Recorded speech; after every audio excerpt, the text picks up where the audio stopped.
everyone. Morning. This morning I'm going to talk about the approach of analyzing literary work, and I take the theory from Abram's book, The Mirrors and the Lamp. Have you got the book, The Mirrors and the Lamp? It is an old book, but it's still interesting. It is still interesting to use this theory because up to now, this kind of approaches is still valid. People still use this approach in analyzing literary works. Well,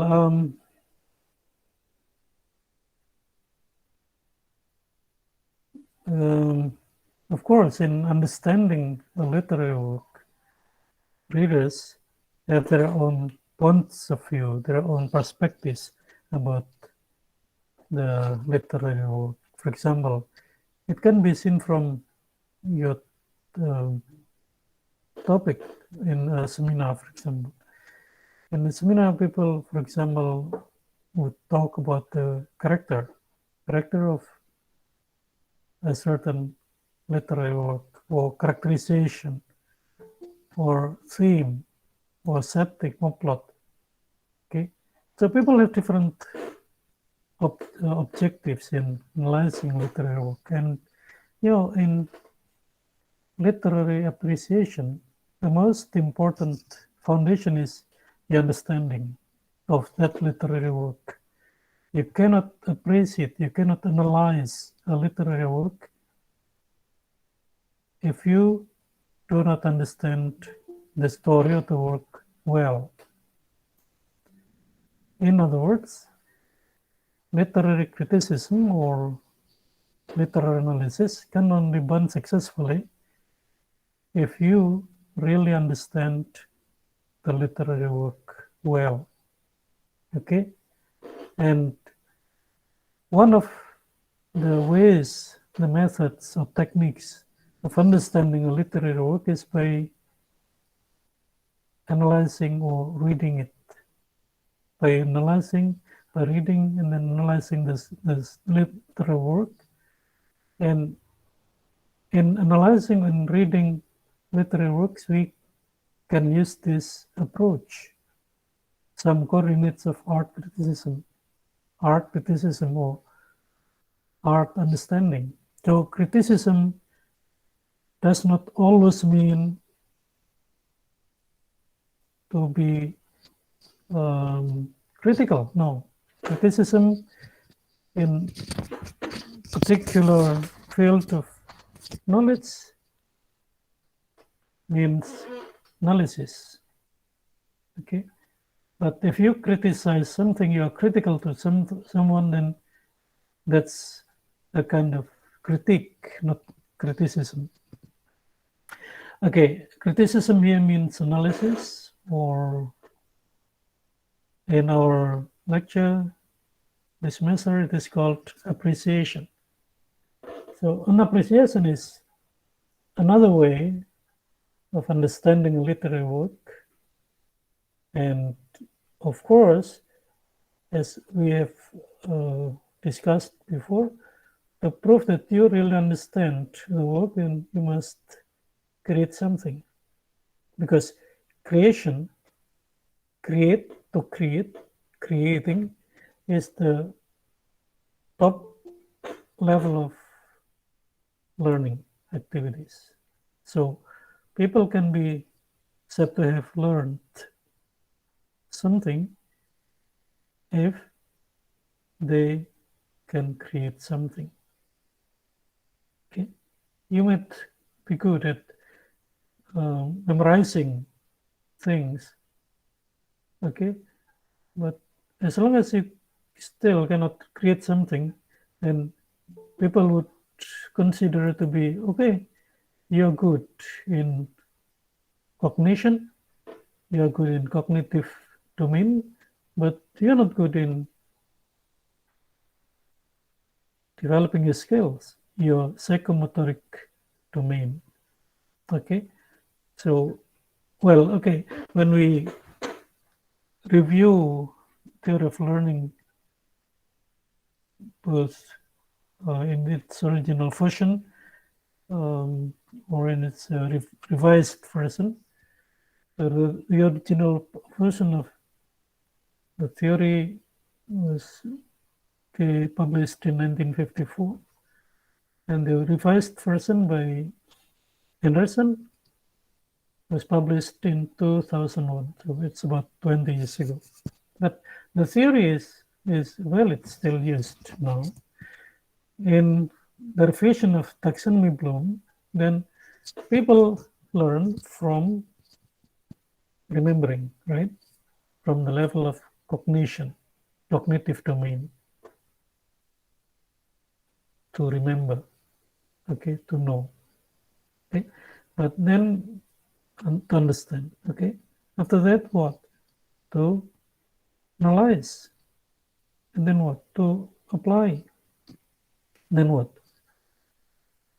To evaluate. And then what? To create. That's the most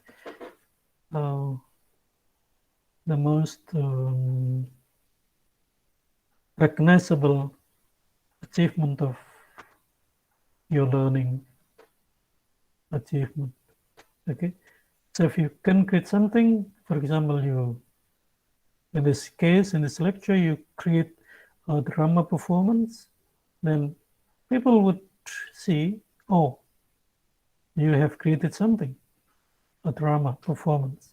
And the drama, for example, is uploaded in YouTube, and people would be able to see your creation there.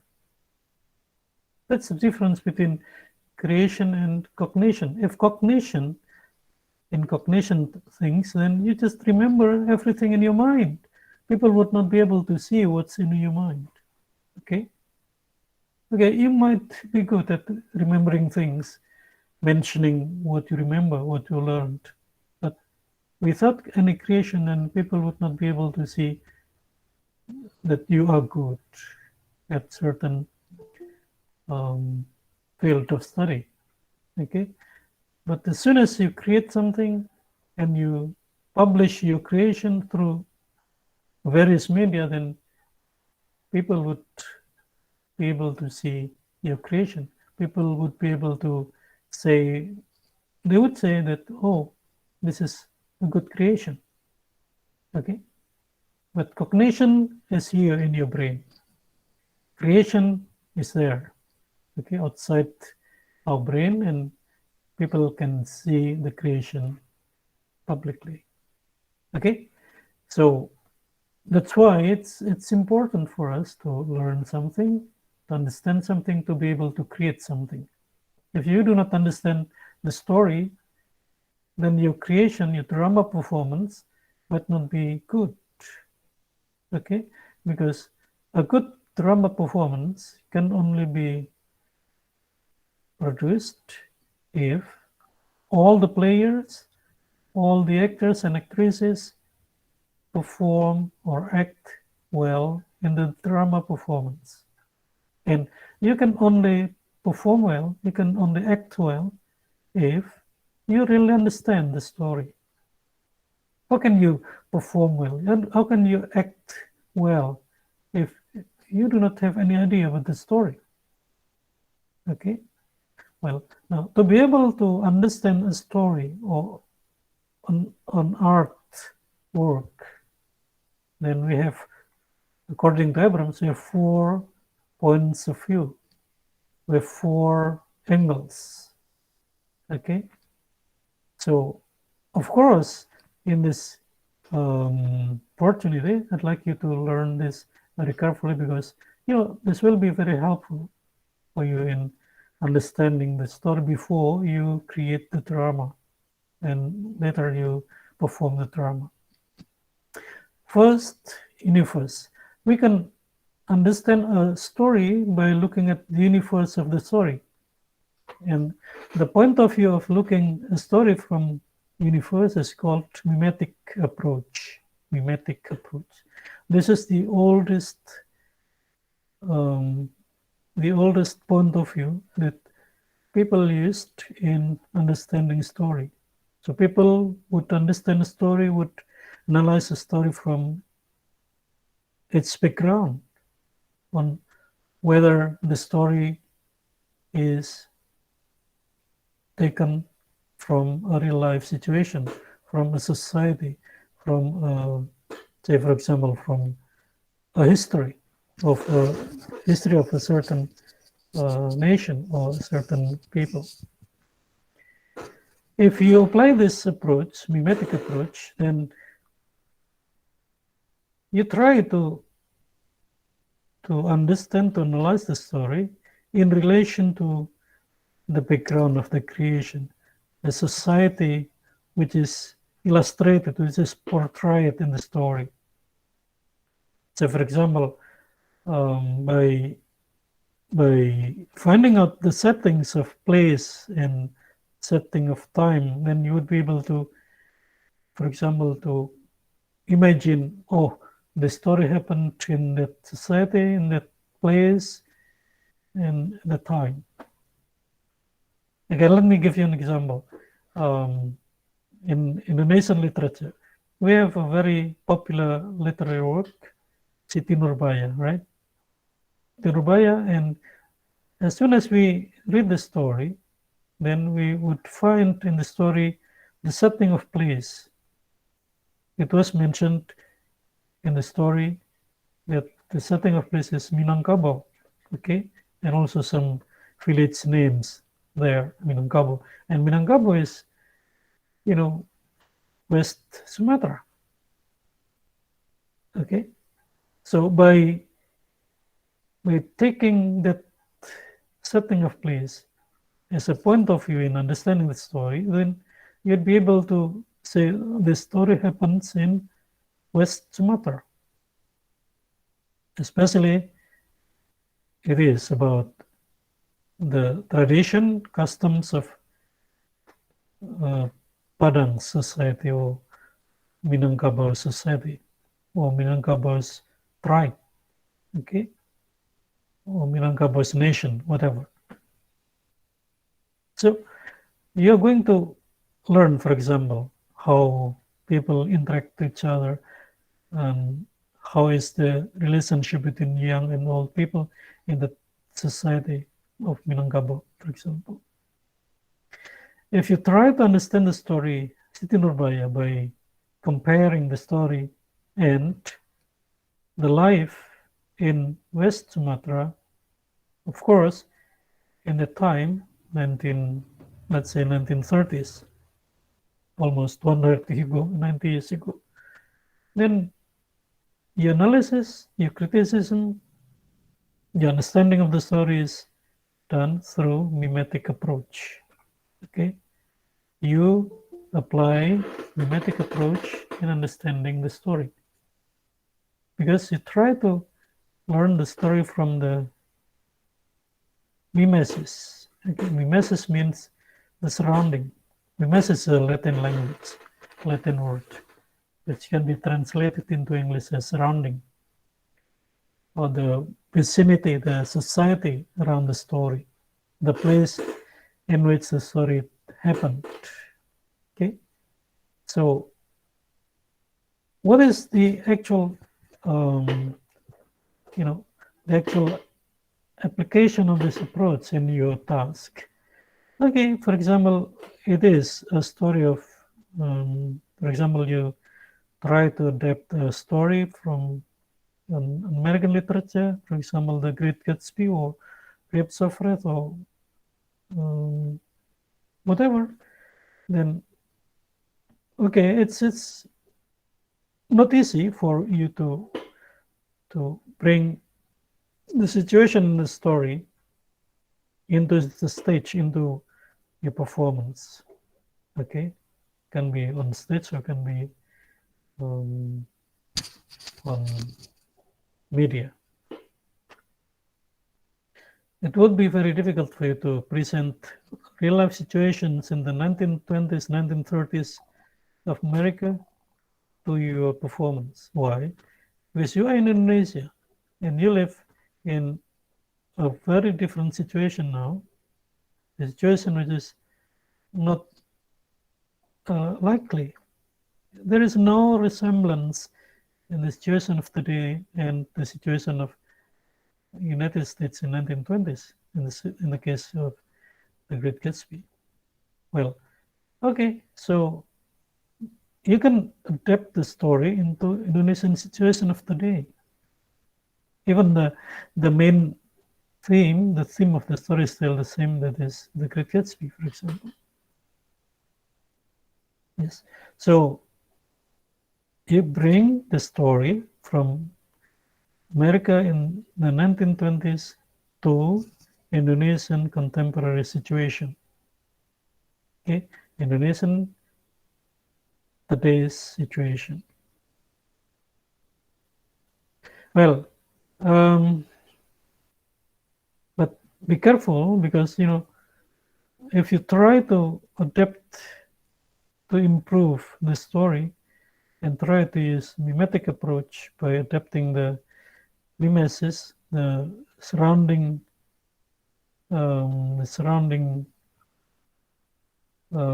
situations, okay, the surrounding situations beyond the story, then you might just be able to deliver the message, the theme, but not the settings. Okay, not the settings, because the settings are totally different. Okay, the American situations in the 1920s and Indonesian situation in 2020s are definitely different. Okay, so how can you adapt or improve the settings of the story from one period of time to other periods of time? Well, names are very important, of course. If you change the names, and you change the story. So keep the names the same. For example, there is Tom, there is Jay, there is Daisy. Okay. So the name must stay there. What about names of cities in the story? You can improve the names of the city.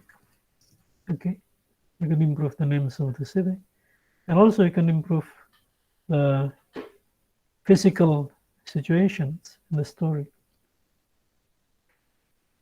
It happens to the version of Great Gatsby 2012, which are different from the Great Gatsby, the original version, 1927. Okay? The first movie produced under the title The Great Gatsby was made in 1927. And the latest production version was 2012, almost 100 years. But in the latest version, 2012, then situations are improved. Okay, the director of the movie did not try to just copy in the same way as the original version, because of course it was very difficult to create surroundings which are similar to the original situations 100 years ago. Okay, but the most important thing is, by understanding the surrounding situations around the story, the vicinity of the story, settings of place, settings of time, settings of culture of the story, then you get the point there. You get an understanding of the story very well. Okay, so understanding a story can be done by understanding the society. the setting of place, setting of time, setting of culture of the original story. Okay, I'll give you two examples. Siti Nurbaya in Indonesian setting and Great Gatsby in American setting, or maybe you're interested in British literature like Tom Sawyer, okay, or Huckleberry Finn, yes. Or maybe contemporary stories like James Bond, for example. So, things are different in different times. That's certain, for sure. Okay, let's go to the second approach. This is called Objectify. Why? Because it focuses on the work of the art, on the literary work itself. So you do not consider universe, you do not regard artist or the author, you do not take audience into account, but okay, just focus on the work. I only want to understand the work. I just want to analyze the novel. I just want to analyze the movie. I don't care about the novelist. I don't care about the director. I don't mind about the settings and so on and so forth. So why? Because I think a literary work, an artistic work, is a world in itself. It has its own businesses. So as soon as you decide that Siti Nurbaya is the object of your analysis, or the Great Gatsby, or Jane Eyre is your object of analysis without considering external realities of the works, then you apply objective approach. Okay, and after deciding that you apply objective approach, then forget everything outside that work. For example, do not talk about the biography of the author. Do not discuss the impact of the story on the audience, or the readers. Okay, just focus on the work. This approach, for example, is applied in such titles like moral value analysis of a movie, an educational value analysis of a movie, or a plot analysis of a novel, settings of a short story, or theme of literary work. All these topics all belong to objective approach. They only focus on the story. They only focus on the main part of the literary works. The object of the analysis is the work itself. You do not try to learn about the author. For example, you analyze Siti Nurbaya. You do not think about Sultan Takdir Ali Sabana, for example. I'm sorry, or Armin Pani, or the other authors of that time. You only focus on the work. Okay. For example, The Great Gatsby, but you don't write about the author. For example, F. Scott Fitzgerald. Okay. So just focus on the material, on the object of the analysis, that is the story, the movie, that's it. And most students, when writing about literature, they use this approach, objective approach. Why? Because this is the most, I think, practical and, well, the most feasible. Okay, you need not go anywhere. You just focus reading, and try to get what you want from the reading activity. So focus watching movies and try to get particular elements of the story that you are trying to analyze. That's called objective approach. So only limited to the work, only limited to the movie. So you are not talking about how the movie was produced or the story was made. No. So my focus is on the movie, and the objective analysis is the story. Okay, that's the second approach, objective approach. Of course, you have different techniques of analysis. For example, you can make a kind of, for example, psychological analysis, okay, of a certain character in the story. That belongs to objective approach. Why? Because you regard that character is alive, that character has certain traits, certain psychological traits that you can analyze and you can learn. And by so doing, then you would be able to understand the story in general. Okay. Or if you want to analyze the theme, feminism, for example, that's thematic analysis. And such a thematic analysis should also be limited only in the border of the story, not beyond the story, but within the story. Feminism is analyzed as it happens in the story. Do not bring what happens in the story out into, for example, real life situations. Because, once you decide, okay, I'm going to apply objective approach, and at that time, you believe that the story, the work is autonomous.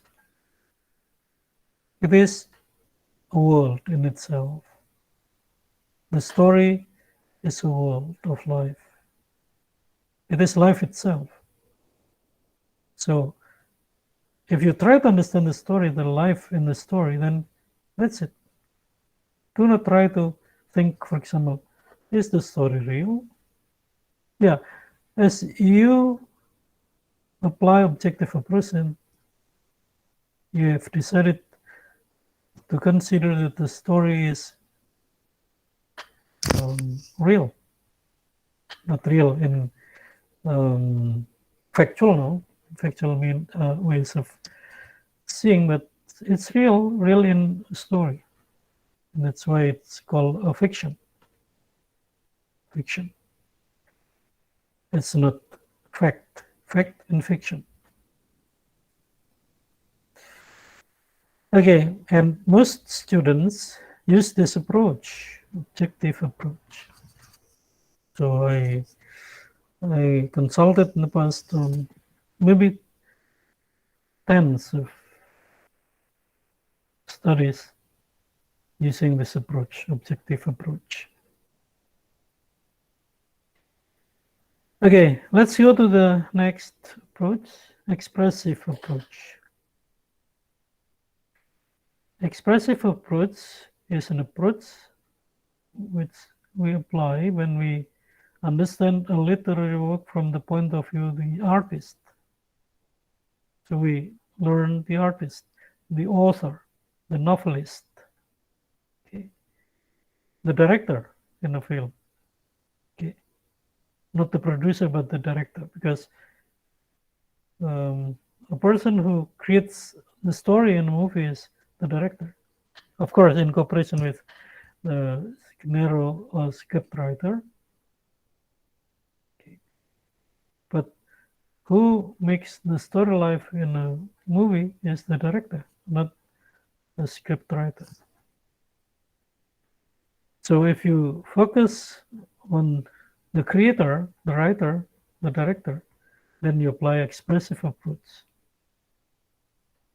And in this case, a very practical technique of analysis is, for example, a graphical analysis of certain literary. For example, you try to find out whether a biography of a certain writer is expressed or is found in the story.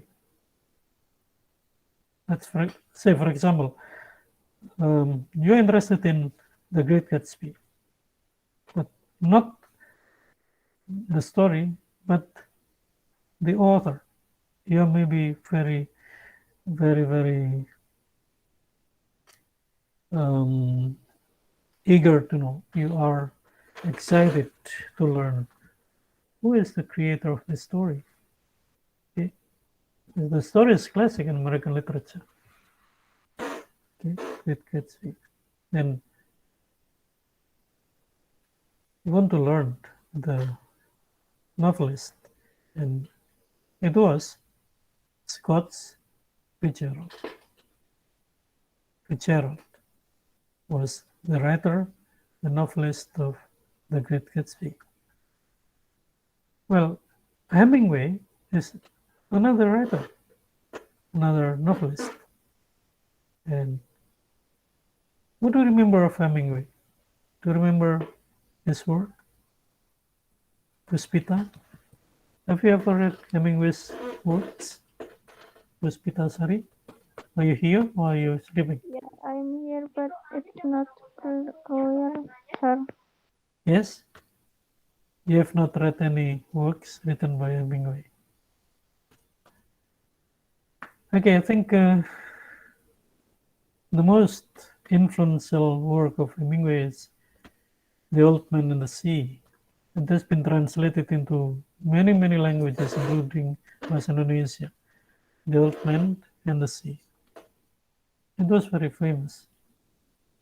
It's not actually a novel. It's a kind of novella. It's shorter than a novel, but it's longer than a short story. And if you want to understand the story from the point of view of Hemingway, the writer, to understand the story, because the main character of The Old Man and the Sea is the old man. Okay, Santiago, the old man. Then, oh yeah, Santiago is like Hemingway. Okay, if there is a resemblance in the story between what happens in the story and the author's biography, the author's life experience, then that's expressive approach. You apply expressive approach in understanding the story. Or, yeah, Jay is just like Fitzgerald. Jay is the main character of The Great Gatsby. Fitzgerald is the novelist. If you try to find out whether Jay resembles Fitzgerald or not, then the analysis is called expressive analysis. So the main comparison in doing expressive approach is the biography or the life, okay, the life of the artist, the life of the novelist, the life of the director.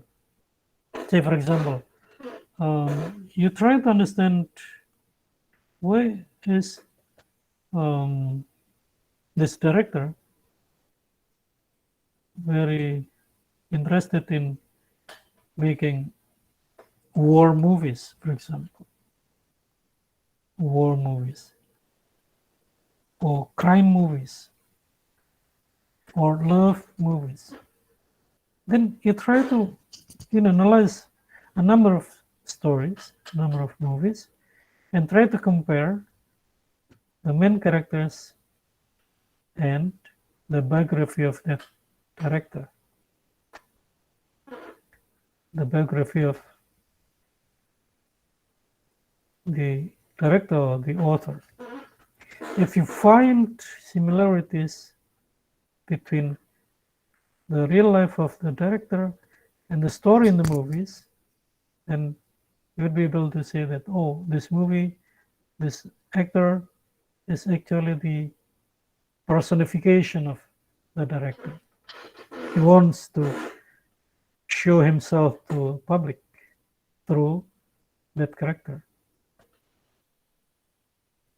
Okay, that's expressive approach.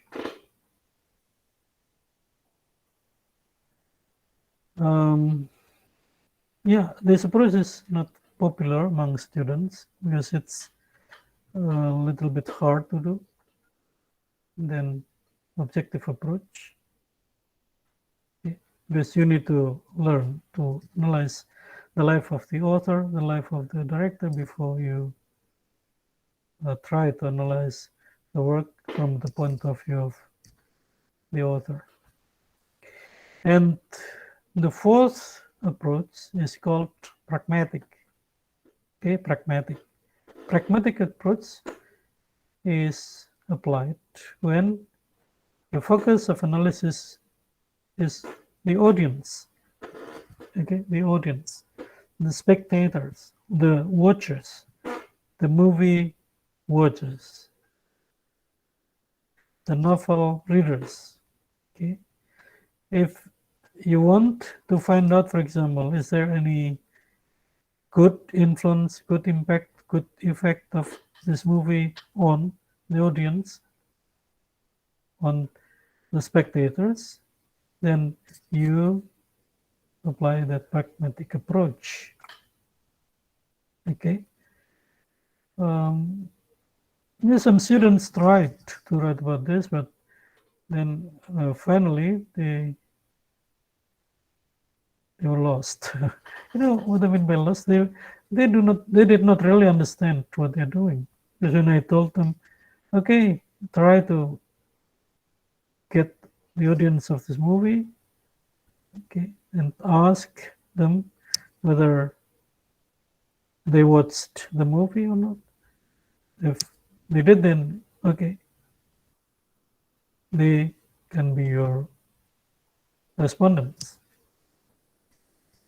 So in pragmatic approach, you must analyze what people think, what people like, what people dislike, what people love, what people hate about a particular story. And I think in case of a movie, then the best technique to collect data for pragmatic approach is exit poll.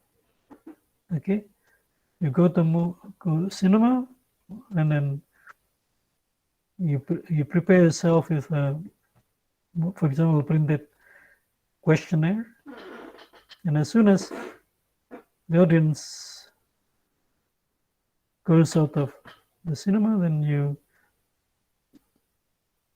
give the questionnaire to them and ask them to help you by filling out certain answers to the questionnaire.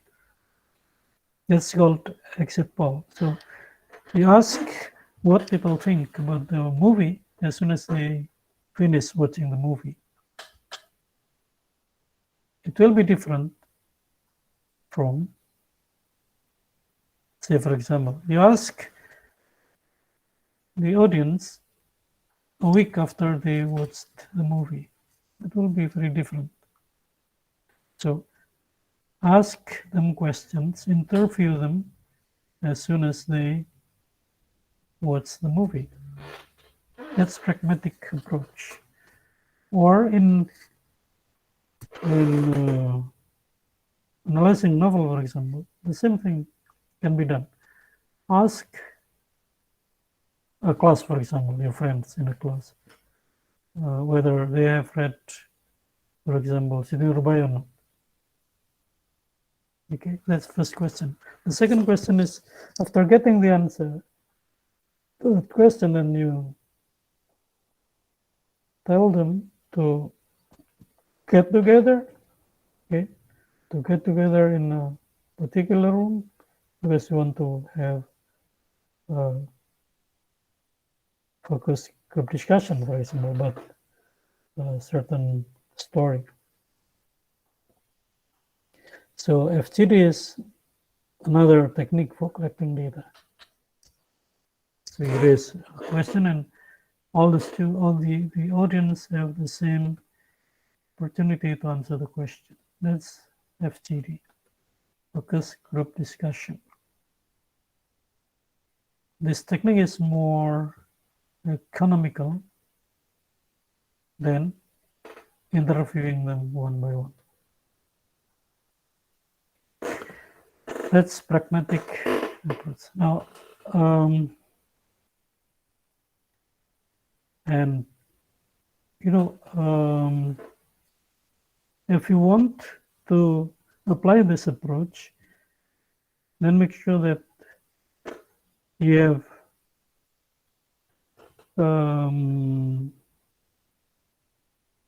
access, right? Access to the respondents after watching the movie or after reading the novel. And this is not easy to do because one of my students wrote about analysis of novel, but from the point of view of the readers. And what happened? She got only two readers, right? Two readers, and that's not good. Yeah. So, what is the minimum number of respondents for this kind of analysis? Well, let's say 10. Okay, 10.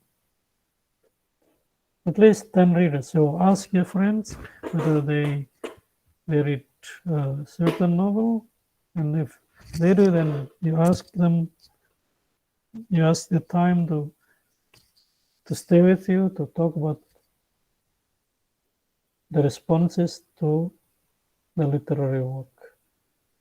And this pragmatic approach is applied in, for example, reader response analysis.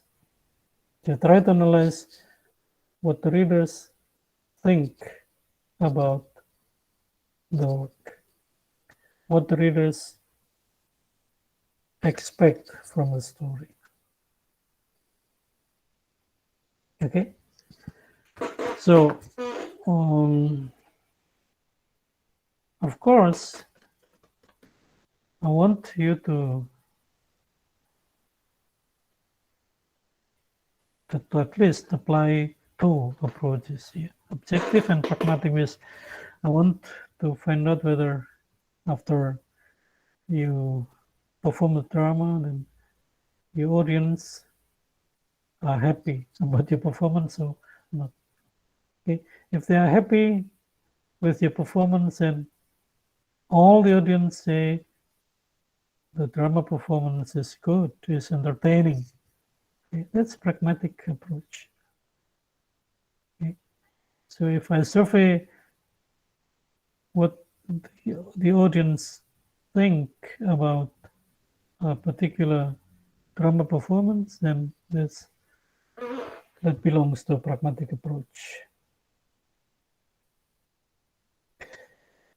Okay, I'm going to give you 2 minutes or 3 minutes to think about which of these four approaches you try to apply and why. Okay, whether you want to apply mimetic, objective, expressive, or pragmatic approach, and of course, give argument, give reasons why you want to apply that approach. Okay, okay, time is yours for thinking about what approach you are going to apply.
Okay, have you decided your choice? Okay, let me start from Puspita Sari. Why Puspita? Because she is the first student to attend this meeting room. Right? Puspita, what is your approach? It is for your personal task, right? Jadi ini untuk tugas individu ya. Jadi nanti ketika when you try to analyze the literary work you read, then what approach do you want to apply? Mimetic, objective, pragmatic, or expressive? Okay, Puspita.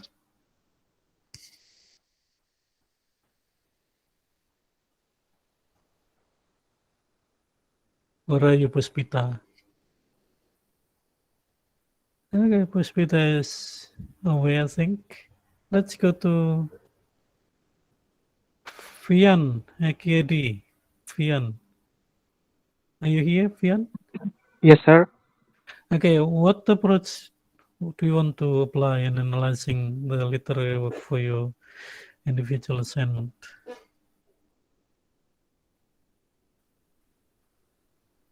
Objective, mimetic, expressive, or pragmatic? Maybe objective. Objective. Okay, so what is your topic? What is your topic of analysis? Uh,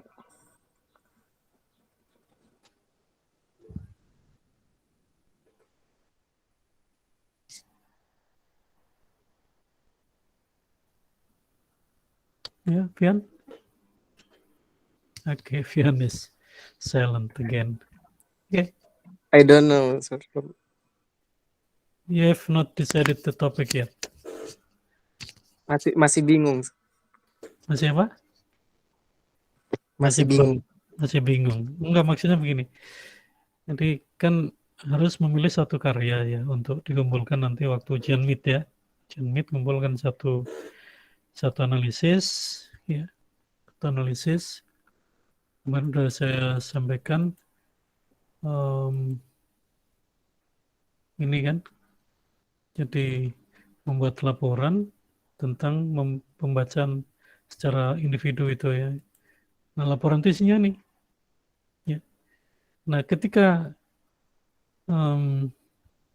membaca cerita ini kira-kira akan menggunakan pendekatan apa ya dari 4 tadi? Dari 4 pendekatan itu mau menggunakan pendekatan apa?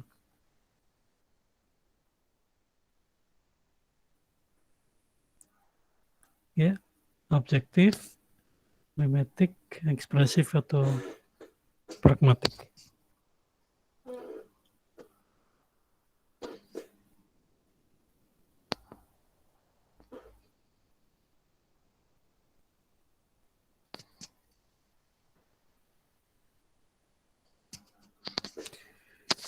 Oke, Vian, Puspita, Juliana Sari, Juliana, are you here? Yes, sir.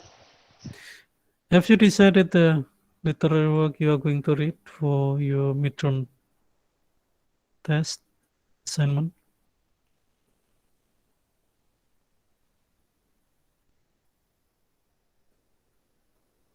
Sudah memutuskan apa yang mau dibaca untuk tugas mid nanti? Isinya ini ya, isinya ada 8 hal itu ya. Oke, Juliana. I think not yet, sir. Sudah milih atau belum?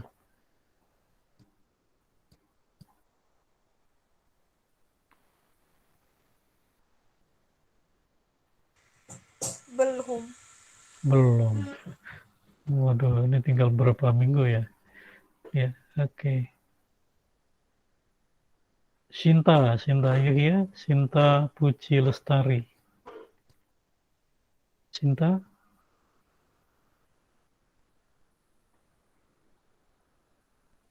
Yes, sir.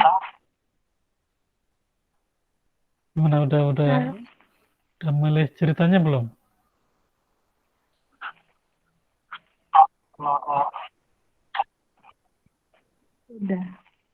Udah. Apa ceritanya apa? Kira-kira mau menggunakan yang mana di antara 4 itu?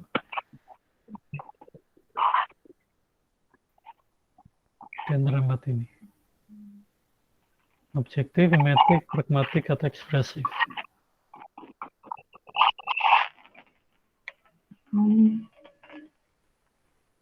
Pragmatik. Pragmatik.